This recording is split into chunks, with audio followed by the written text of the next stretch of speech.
Bonjour à toutes, bonjour à tous. Merci de nous avoir rejoints aussi nombreux pour ce retour d'expérience sur la mise en place d'une solution analytique grâce à Azure Synapse Analytics. Vous avez très bien accompagné cet après-midi parce que vous êtes entre les mains de Guillaume Vicien qui est notre Data Engineer Tech Lead Azure chez Vallourec. Vous aurez aussi Jean-Emmanuel, le Chief Data Officer du groupe IMA qui est présent ici, à qui vous pourrez poser toutes vos questions par la suite. Également présent avec nous notre partenaire Microsoft qui nous accompagne dans la mise en œuvre de ce projet, donc Alexandre Michelin qui est IA et Data Sales spécialiste chez Microsoft qui nous accompagne aujourd'hui, ainsi qu'Éric Charbonnier, Azure CTO, Data IA chez Microsoft. Donc merci à vous de nous honorer par votre présence, c'est très intéressant de vous avoir avec nous pour cet exercice.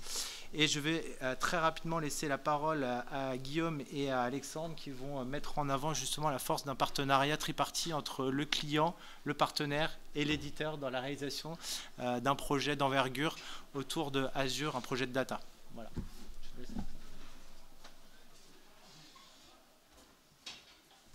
Bonjour à tous. Moi, je vais essentiellement laisser Guillaume parler. Moi, j'ai une seule réflexion à faire, c'est... enfin, Guillaume dira si c'est un succès ou pas, mais je tenais à relever la qualité du travail réalisé au profit d'IMA avec Vallourec et la qualité du partenariat qu'on a tissé entre nos deux organisations pour apporter toute la puissance de la solution choisie par le client final, c'est-à-dire le groupe IMA. Voilà. Alors pour commencer, on va remettre un petit peu de contexte. Je vais déjà commencer par donner quelques éléments sur le groupe IMA. Donc le groupe IMA, c'est un acteur de référence dans le monde de l'assurance. Ils font de l'assurance de personnes, aussi technique. En gros, quand vous êtes en panne au bord de la route, vous avez une chance sur deux que quand vous appelez, vous tombiez sur quelqu'un de chez IMA qui va mettre en place un remorquage pour venir chercher votre voiture, un taxi pour vous rapatrier. Ça représente 3,3 millions de dossiers par an, une personne qui est assistée toutes les 7 secondes, ce qui fait que ça engendre énormément de données pour la société. Et IMA a un gros intérêt à bien aller valoriser cette donnée et à l'exploiter pour tout son pilotage. Donc si on met un petit peu de contexte pour voir pourquoi est-ce que le groupe IMA a choisi de passer dans le cloud et de passer sur Azure. IMA, c'est un groupe déjà qui est constitué de plusieurs entités. Il y a une entité pour l'automobile, il y a une entité pour l'habitation. Donc ça fait qu'aujourd'hui, ils ont toute leur data qui va être répartie dans plusieurs systèmes. Aujourd'hui, la data, elle est dans 8 systèmes décisionnels qui sont géographiquement pas au même endroit et qui sont technologiquement très éloignés. On va retrouver des technologies SAP HANA, du SQL Server, de l'Oracle, il y a un petit peu de tout, et idem pour la partie restitution. On retrouve du BO, du tableau, du SAS, du Qlik. Chaque entité avait un petit peu son propre outillage. Donc pourquoi le cloud ? Déjà, IMA, ils avaient besoin de faire une rationalisation des outils, essayer d'avoir un même outillage pour tout le groupe et pouvoir aller recentraliser la donnée dans un même endroit. Ça ne se fait pas du jour au lendemain, donc avoir une solution qui va être scalable. Les projets ils vont arriver au fur et à mesure, le patrimoine data il va grossir au fur et à mesure, donc la souplesse du cloud va permettre d'accompagner et de pouvoir suivre cette évolution. Apporter une meilleure interconnexion avec les entités du groupe. Donc le groupe s'est disséminé géographiquement à différents endroits. Le fait d'avoir une solution cloud, forcément, ça simplifie l'accès à la donnée. Et aussi la nécessité de devoir répondre à de nouveaux enjeux avec beaucoup plus de pilotage à chaud que les infrastructures data avaient du mal à répondre et de nouveaux enjeux autour de l'IA, autour de l'automatisation de processus, donc tout ça qui va être facilité avec le cloud. Ensuite, pourquoi Azure? Donc déjà, IMA voulait faire un partenariat avec un acteur majeur du domaine, de pouvoir aller vers un cloud provider sur lequel ils avaient confiance et dans lequel ils savaient que ce cloud provider allait sans cesse continuer leur démarche pour développer de nouveaux outils et de nouveaux services pour continuer à répondre à leurs besoins. Une interconnexion des ressources, c'est ce qu'on va voir dans la présentation. Le choix d'être parti sur Azure, mais aussi le choix d'utiliser beaucoup de services Microsoft pour pouvoir bénéficier de toute cette interconnexion entre les ressources. Et un dernier point très important, c'est que c'est une politique qui est adoubée par les actionnaires. Donc IMA a beaucoup des assurances qui sont actionnaires. L'avantage d'être avec Azure et que ce soit adoubé au niveau groupe, c'est que pour plus tard, ça pourrait permettre de l'échange plus facile de données entre IMA et ses actionnaires. Donc une fois que le choix du cloud avait été fait, que le choix du cloud provider avait été fait, il a fallu lancer le projet. Donc comment ça s'est passé? Dans un premier temps, on a mis en place des POC pour pouvoir tester les différentes ressources qu'on avait à disposition sur Azure. Donc là, on a été accompagné par Microsoft qui nous aidait à faire le choix, qui nous disait, bon, là, il y a tel service qui est en train de sortir, notamment Synapse, vous devriez essayer de tester cette solution. On l'a mis, nous, on l'a challengé avec les outils qui existaient déjà. Donc, on a poké tout ça. Une fois qu'on a sorti de nos POC, on avait notre grande brique qui était définie et de se dire, OK, on va partir sur du Synapse et après, on va aller développer tout l'écosystème autour. Sur toute cette partie, on a la chance d'être accompagné de Microsoft à travers un programme qui est Fast Track, qui fait qu'on a des experts qui travaillent avec nous régulièrement de chez Microsoft, qui vont nous permettre d'une, de tamponner nos choix de ressources et d'architecture, et de nous aider sur la montée en compétences. Comme ça, ils nous apportent du retour d'expérience qu'il peut y avoir chez d'autres clients pour nous aider à comment est-ce qu'on va scaler notre plateforme, comment on va pouvoir aller intégrer nos nouveaux cas d'usage.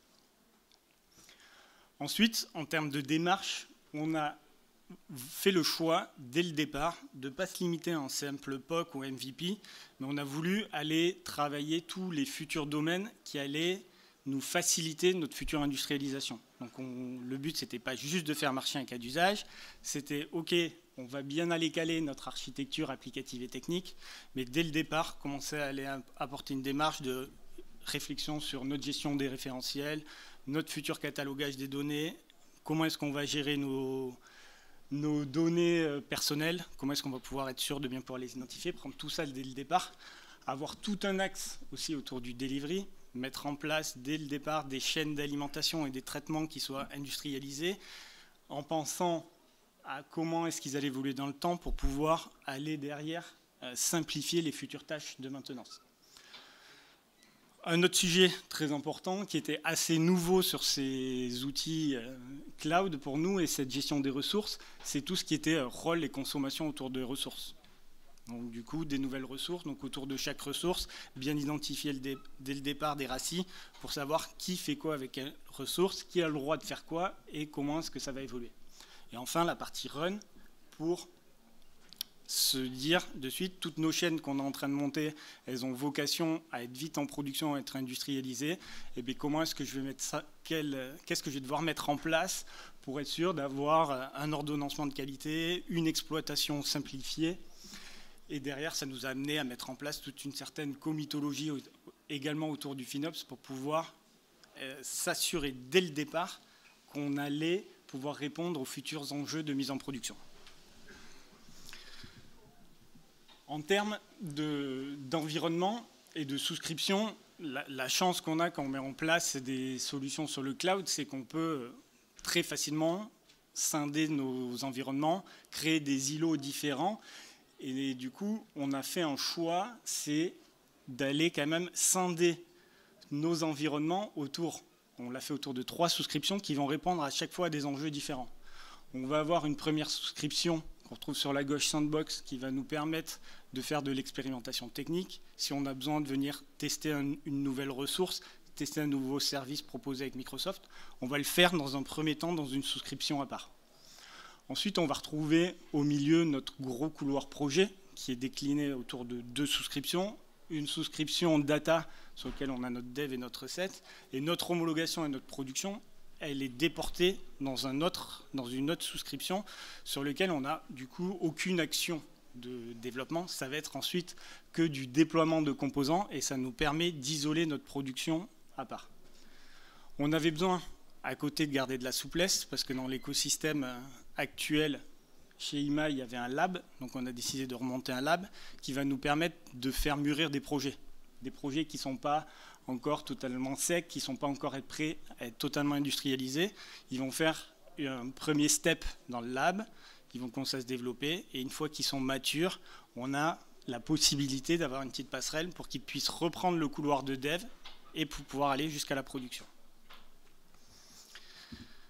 En termes de ressources, ce qu'on a mis en place, donc notre solution, elle est très axée autour de Synapse et du compte de stockage. Donc je vais revenir après en détail sur ces deux outils et bien comprendre le rôle de chacun. Et il faut voir qu'ensuite va graviter autour tout un tas de ressources mises à disposition par Microsoft qui vont venir très facilement s'interconnecter avec notre Synapse. On va retrouver la brique DevOps, donc que je vais détailler un petit peu après.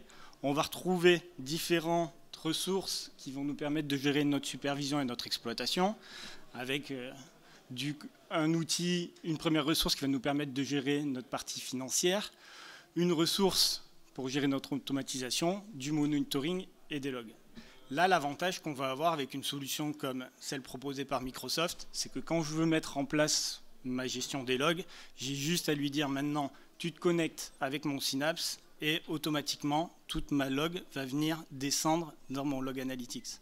Quand j'ai différents outils, comme mes comptes de stockage ou d'autres ressources qui vont avoir certains usages qu'on va retrouver en haut à droite, mais toute ma log et toute ma supervision elle va tomber dans cet outillage-là, sans que j'ai rien à faire, juste à créer le lien entre les deux. Ça va permettre, nous, aux personnes qui vont faire de l'exploitation, qu'à travers un seul outil, ils ont une vision par exemple, sur le monitoring et de tout ce qui se passe en termes d'activité, aussi bien sur mes comptes de stockage que sur mon Synapse. Après, ils ont la possibilité de se créer leur propre dashboard, leurs propres alertes, et tout ça de façon centralisée.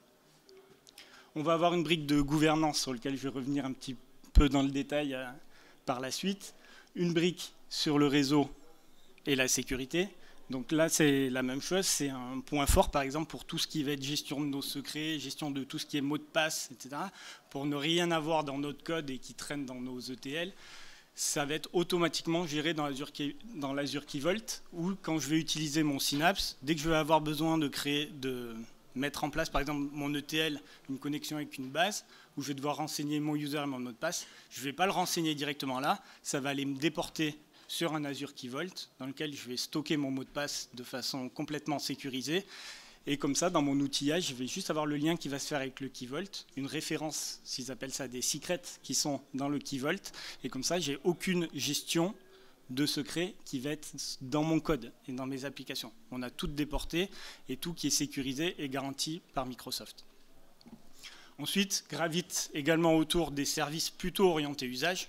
On commence à avoir des usages autour de la data science avec par exemple du Form Recognizer qui va venir pour pouvoir aller faire de l'analyse de texte. Et on va aussi retrouver nos outils pour pouvoir accéder à notre donnée avec un déploiement actuellement de la solution Power BI chez IMA. Donc si on se focalise sur les deux principales ressources qui sont vraiment centrales dans l'architecture qu'on a mis en place, on va retrouver deux ressources. La première, c'est les comptes de stockage de type Gen 2. C'est des comptes de stockage. Dans un compte de stockage comme ça sur Azure, ça va permettre de stocker tout type de données, qu'elles soient structurées ou non structurées.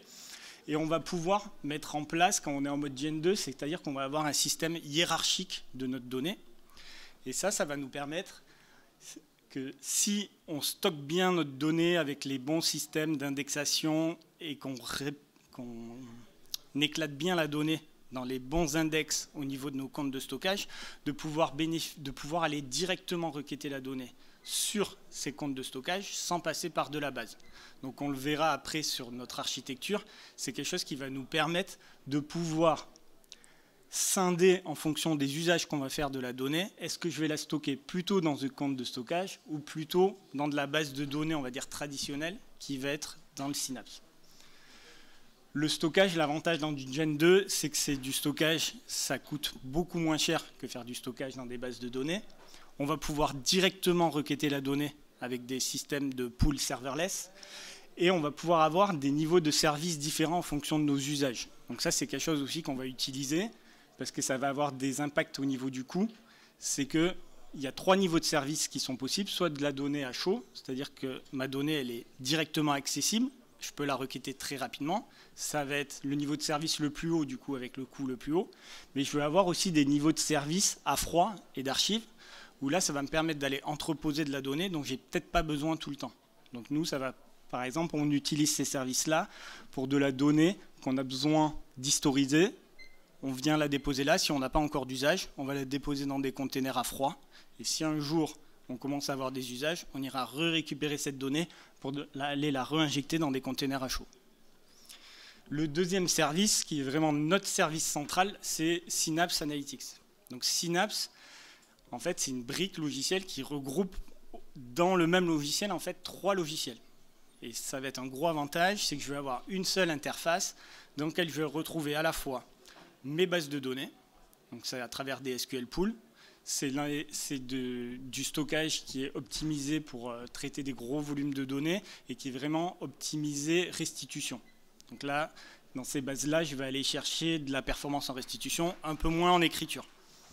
Je vais retrouver aussi toute une brique Spark qui va me permettre de pouvoir mettre en place des notebooks avec différents langages, notamment du Python qu'on va utiliser, nous chez IMA, et de pouvoir faire tourner du code directement dans Synapse sur un moteur Spark. Et le dernier point qu'on retrouve, c'est l'outil d'intégration de données, leur ETL, c'est l'ancien Data Factory qu'on retrouve donc dans Synapse, qui va nous permettre de développer des chaînes d'alimentation de données plus traditionnelles de façon graphique, hors code. L'avantage de l'outil, c'est que pour un développeur, quand on est sur la page de Synapse, j'ai accès à tout sur la même interface. En un clic, je switch de ma base de données à mes traitements ETL, à mon code Python. Autre gros point fort de cette solution, c'est vraiment le mix entre le code Spark et mon ETL graphique. Ça va me permettre, dans un même pipeline d'alimentation de données, de pouvoir aller mixer les deux technologies. Et du coup, en termes de supervision, pour les personnes nous qui assurent cette supervision, c'est transparent. Pour eux, c'est un pipeline qui se lance. Si derrière, niveau développement, on a choisi d'utiliser du code ou qu'on a choisi d'utiliser de l'ETL graphique, c'est exactement la même chose. Et on va voir que dans l'architecture qu'on a mis en place, nous, on a vraiment utilisé ce mixte entre stockage fichier, stockage base et développement ETL en mode code et ETL en mode graphique. Donc si on arrive sur la partie architecture, l'objectif, c'est pas de rentrer dans les différentes couches qu'on a mis en place, c'est juste de montrer comment est-ce qu'on a déployé le technique, des couches plutôt techniques, type une couche pour intégrer la donnée, une couche avec, par exemple, toutes nos tables temporaires, toutes nos métabases. Dès que la donnée, en fait, elle n'est pas accessible par des utilisateurs, on va aller stocker ça dans des comptes de stockage. Ça va nous permettre d'avoir des coûts de stockage moins élevés, mais aussi d'avoir vraiment une meilleure performance à l'écriture. Parce que ce que je vous disais tout à l'heure, les SQL pools, ils sont vraiment optimisés en termes de restitution de données. En termes de chargement, c'est un peu plus long que quand on écrit dans du fichier. Donc, on va mettre du SQL pool uniquement sur les couches qui vont être accessibles par nos utilisateurs. Donc, nos entrepôts de données et nos data marts. Il y a une chose qui n'apparaît pas ici aussi, sur lequel on a mis un accent assez fort, c'est sur la donnée sécurisée.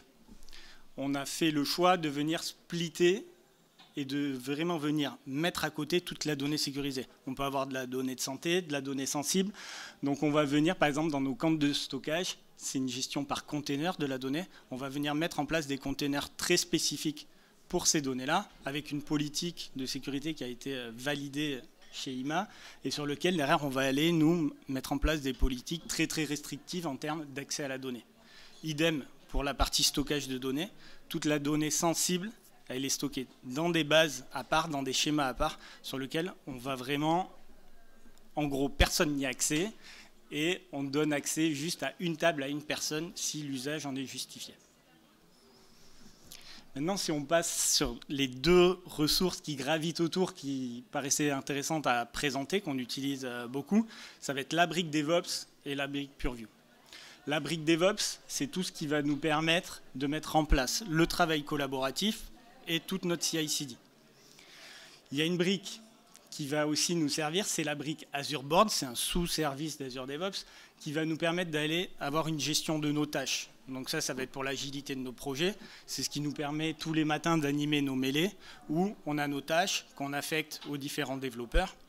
Et on va avoir, grâce à ça, une interconnexion, on va le voir après, avec la partie livraison. Parce que dans Azure DevOps, on retrouve cette brique, mais aussi la brique repo. Donc là, c'est tout mon code qui va être stocké.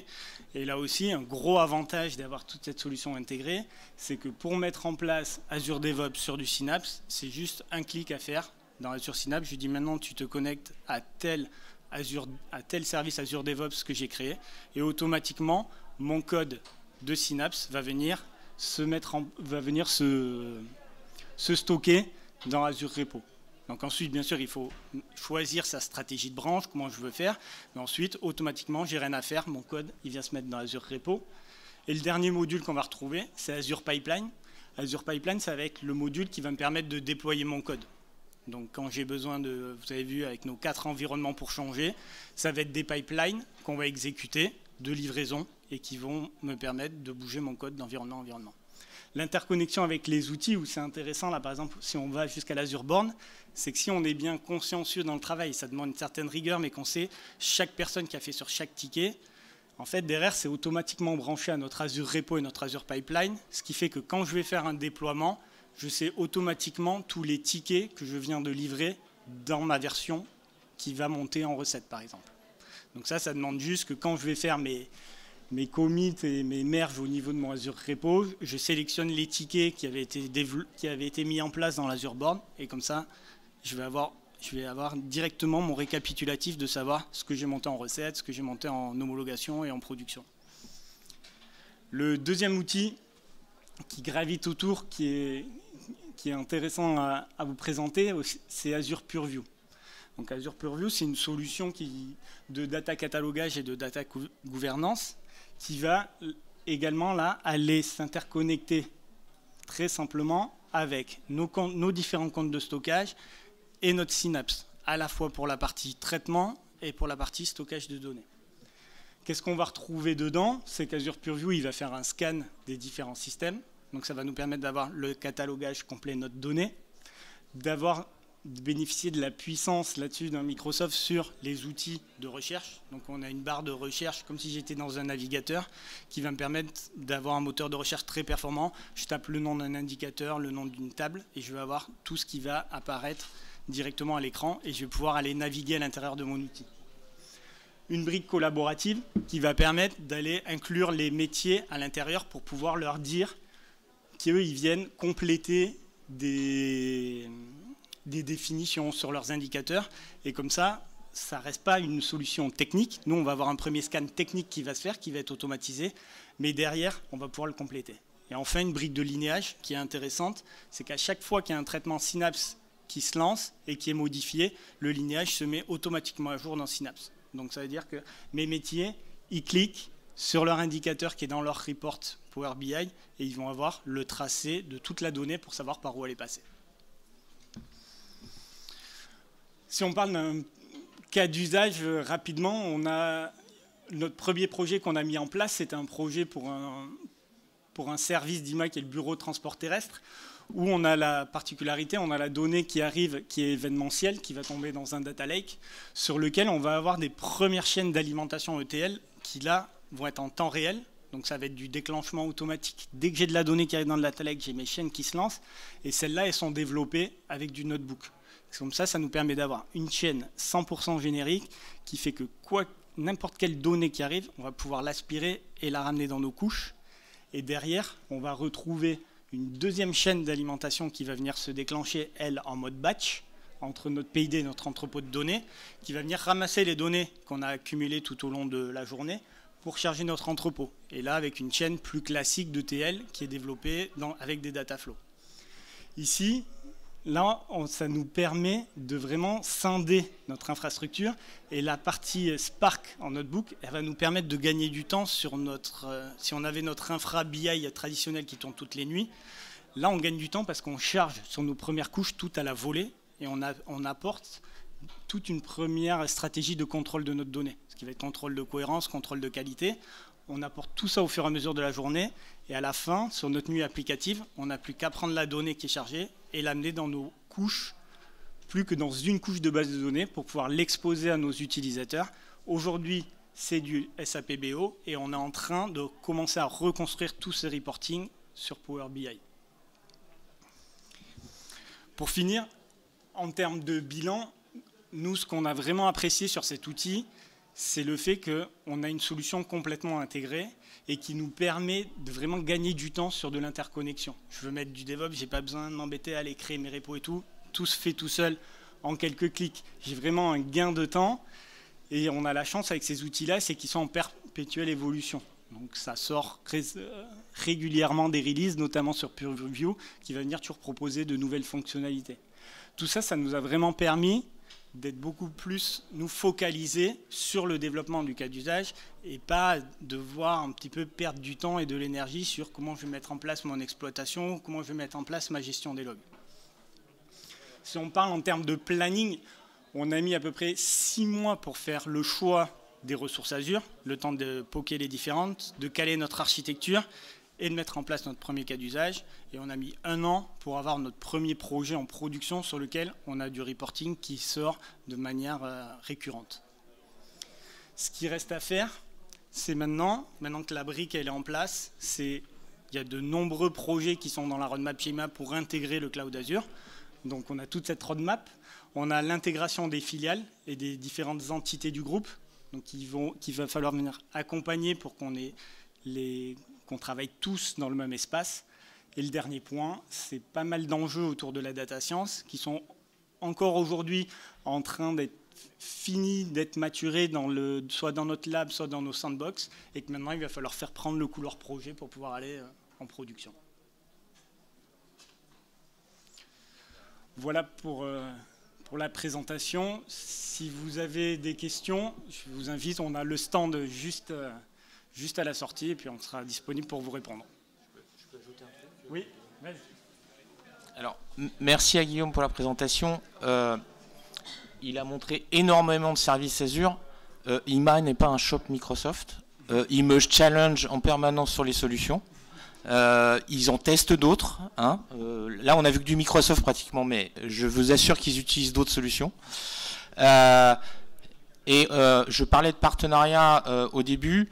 On a eu l'impression qu'on était un peu dans un dispositif classique, le client, l'intégrateur et puis les services de l'éditeur. Donc on pense service conseil à 3 000 € la journée. Non, on n'est pas dans ce modèle-là. On est vraiment en mode collaboratif, monté en compétences et garantie de succès pour notre client. Le programme Fast Track qu'a évoqué Guillaume est un programme qui sont des ressources gratuites mais à disposition de notre partenaire. Pour qu'il apporte la meilleure qualité de service au client final. Voilà. Donc, quand je vous disais que c'est pas obligatoirement un shop Microsoft, c'est vrai. Je suis très challengé. Quand Jean-Emmanuel me demande est-ce que ça tu sais faire, compte tenu de la confiance qu'on a développée ensemble, je sais dire non, ça j'ai pas de solution et je peux pas répondre. Mais on en arrive. Enfin, on a développé depuis le démarrage une excellente collaboration tripartite. Et c'est pour ça qu'on est là aujourd'hui, c'est parce que ça se passe très bien. Et donc merci à Valoway et merci à notre client commun qui est le groupe IMA.